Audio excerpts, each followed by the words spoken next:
आज मैं आपके साथ यहाँ पर हूँ और मैं आपको नॉन इन्वेसिव बॉडी कंटूरिंग के बारे में बताऊँगी। Actually body contouring has two parts, this is very important to understand.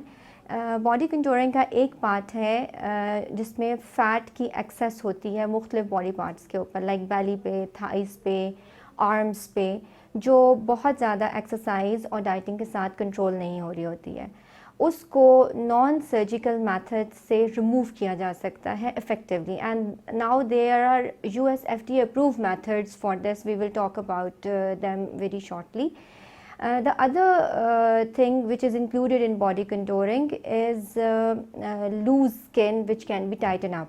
जैसे एज के साथ बाजुओं की, पेट की, थाइस की, फेस के अलावा बाकी जो पार्ट्स ऑफ द बॉडीज़ हैं इंक्लूडिंग फेस ऑल्सो, स्किन अगर लूज़ हो जाती है तो उसको भी नॉन सर्जिकल तरीके से without involvement of any surgical intervention अगर हम स्किन की कोलेजन को इन्हांस कर दें तो स्किन टाइटन अप हो जाती है और बॉडी लिफ्ट अप हो जाती है। सो बॉडी कंटूरिंग के अंदर ये दो मेन चीज़ें आती हैं, एक फ़ैट रिडक्शन है और एक स्किन की टाइटनिंग है।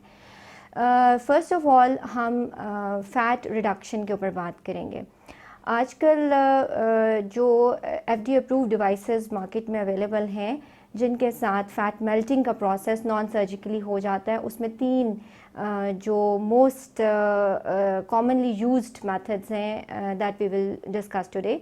Number one is the radio frequency, और रेडियो फ्रिक्वेंसी में जो सबसे लेटेस्ट टेक्नोलॉजी है that is multipolar radio frequency. Number two method is क्रायोलाइपोलिसिस या फैट फ्रीजिंग जिसको कहते हैं, और number three is HIFU that is high intensity focused ultrasound या कैविटेशन अल्ट्रासाउंड भी इसको कहते हैं। ये तीनों तरीके FDA ने अप्रूव किए हुए हैं फ़ैट मेल्टिंग के लिए।